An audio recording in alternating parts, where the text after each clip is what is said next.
Hello everyone, स्वागत छ तपाईँलाई मेरो यस युट्युब च्यानलमा। आज चाहिँ हामी बिएससी फर्स्ट इयरको क्यालकुलसको डिफरेन्सियल क्यालकुलसको चाहिँ फर्स्ट च्याप्टर लिएर आएका छौँ र फर्स्टमा चाहिँ हामी डिफरेन्सियल क्यालकुलस पढ्छौँ, त्यसपछि इन्टिग्रल क्यालकुलस पढ्छौँ है।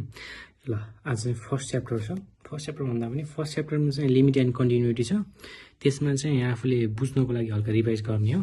त्यो च्याप्टरदेखि चाहिँ इक्जाममा सोध्दैन, हामीलाई चाहिँ सेकेन्ड च्याप्टर स्ट्यान्डर्ड एन्ड नर्मलदेखि यो च्याप्टरदेखि सोध्ने गर्छ। ल यो च्याप्टरमा चाहिँ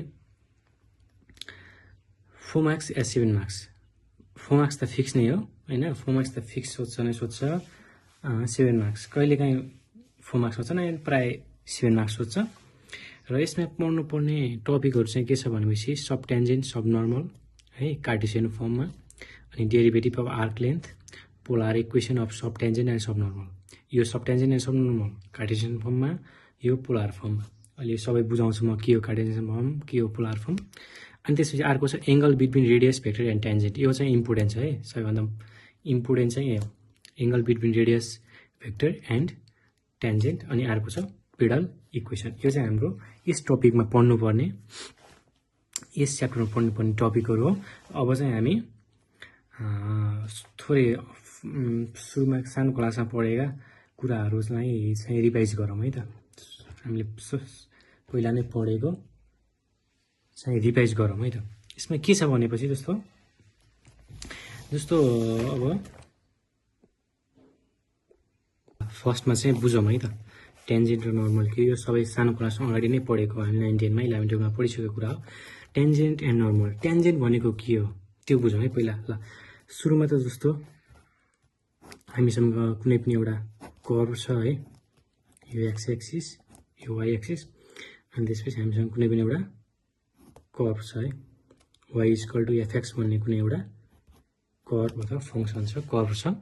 ट्यान्जेन्ट भनेको के हो भनेपछि कुनै एउटा पोइन्टमा, कुनै पनि एउटा पोइन्टबाट हामीहरूले एउटा लाइन ड्र गऱ्यौँ भने है, त्यो पोइन्टबाट टच भएर जाने लाइनलाई के भनिन्छ, ट्यान्जेन्ट। कुनै पनि एउटा फङ्सन छ अथवा कर्भ छ, त्यो कर्भमा एउटा पोइन्टमा हामीले कुनै पनि एउटा पोइन्टले, त्यो पोइन्टमा हामीहरूले ड्र गरेको कुनै पनि एउटा पी पोइन्ट एक्स, वाइ भन्ने कोअर्डिनेट छ है, त्यसमा चाहिँ हामीहरूले यो पोइन्टमा टच हुने गरी एउटा लाइन ड्र गऱ्यौँ भने, स्ट्रेट लाइन ड्र गऱ्यौँ भने त्यसलाई के भनिन्छ, ट्यान्जेन्ट। अनि यही ट्यान्जेन्टबाट जस्तो यो कर्भ भयो होइन, एउटा पोइन्ट छ, हामीले योबाट लाइन ड्र गऱ्यौँ, यसलाई ट्यान्जेन्ट भनिन्छ भने यही पोइन्टबाट यही ट्यान्जेन्टसँग परपेन्डिकुलर हुने लाइन एउटा ड्र गऱ्यो भने फेरि यो के हो, नर्मल हो। बुझ्यो नि, यो सबैलाई थाहा भएको कुरा हो। र अर्को के छ भनेपछि यो ट्यान्जेन्टले एक्स एक्सिससँग बनाएको एङ्गल जहिले पनि के हुन्छ, साइ। यो चाहिँ नभुल्ने है। अब चाहिँ साइ भनेको के रहेछ, ट्यान्जेन्टले एक्स एक्सिससँग बनाएको एङ्गल। र हामीलाई थाहा छ जस्तो हामीहरूले इक्वेसन अफ लाइन के पढ्थ्यौँ, स्ट्रेट लाइनको इक्वेसन के पढ्थ्यौँ, वाइ माइनस वाइ1 बराबर एम एक्स माइनस x1 भन्ने पढ्थ्यौँ नि हो। अब चाहिँ यसमा एम भनेको के थियो, स्लोप थियो नि। स्लोप भनेको के हो, स्लोप भनेको जस्तो यो ट्यान्जेन्टको स्लोप निकाल्नको लागि हामीले के गर्थ्यौँ थाहा छ, कुनै पनि फङ्सनलाई, जस्तो कुनै पनि फङ्सन छ त्यसको डेरिभेटिभ निकाल्यौँ भने के हुन्थ्यो, डिवाई बाई डिएक्स है। डिवाई बाई डिएक्स भनेको के हुन्थ्यो, यो ट्यान्जेन्टको स्लोप है। एम भनेको के थियो, स्ट्रेट लाइनको स्लोप थियो भने अब डिवाई बाई डिएक्स गऱ्यौँ भने हामीहरूले यो ट्यान्जेन्टको के निस्किन्छ, स्लोप निस्किन्छ। के थाहा भयो, एम भनेको के रहेछ, डिवाई बाई डिएक्स। अनि अर्को के थियो, अब यो स्लोप भनेको यो ट्यान्जेन्टले एक्सिससँग बनाएको एङ्गलको ट्यान भनेको ट्यान साइ। यो चाहिँ इम्पोर्टेन्ट कुरा हो है। अब चाहिँ बुझ्नु पर्यो, वाइ माइनस ओएन, एमको ठाउँमा के राख्न पाइयो, dy by dx x minus x1। यो चाहिँ बुझ्ने कुरा हो, केही चाहिँ होइन, नर्मल छ, इजी छ।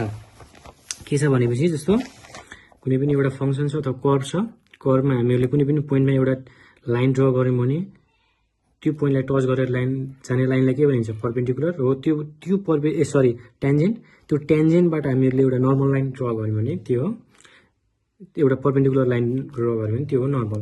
अनि हामीलाई थाहा छ, हामीले सानो क्लासमा पढेको इक्वेसन अफ लाइन के हुन्थ्यो, y माइनस y1 बराबर m x माइनस x1, जसमा चाहिँ वेयर m भनेको के थियो, स्लोप थियो। अब स्लोप चाहिँ कसरी निकालिन्छ भनेपछि हामीले 11-12 मा पढेको कुनै पनि लाइनको अथवा कुनै पनि फङ्सनको हामीले डेरिभेटिभ गर्यौँ भने है विथ रेस्पेक्ट टु एक्स हामीले डेरिभेटिभ गर्यौँ भने त्यो लाइनको के निकाल्छौँ, स्लोप।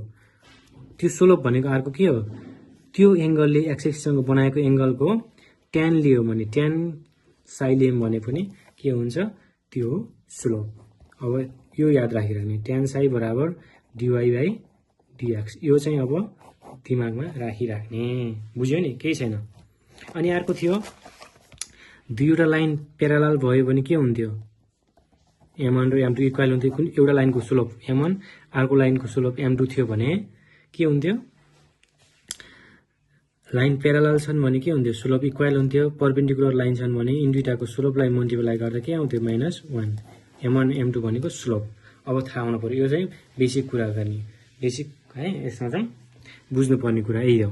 ट्यान साइ भनेको के रहेछ, एक्स एक्सिससँग कसले बनाएको एङ्गल, टेन्जेन्टले। अब चाहिँ बुझ्नुपर्ने कुरा हुन्छ यहाँ, बुझ्नुपर्ने भनेको थीटा अनि त्यसपछि फाइ अनि साइ, यो तीनवटा चाहिँ बुझ्नुपर्ने हुन्छ। तीनवटा एङ्गल यति बुझ्यौँ भने हामीहरूले अब चाहिँ कन्फ्युज नहुने। अब साइ भन्ने बुझ्यो नि, साइ भनेको के रहेछ, एक्स एक्सिससँग कसले बनाएको, टेन्जेन्टले बनाएको एङ्गल चाहिँ के रहेछ, साइ है। अब चाहिँ हामी सब टेन्जेन्ट एन्ड सब नर्मल पढ्छौँ है त, बुझ्यो नि। ट्यान साइ भनेको के रहेछ, डिवाई बाई डिएक्स।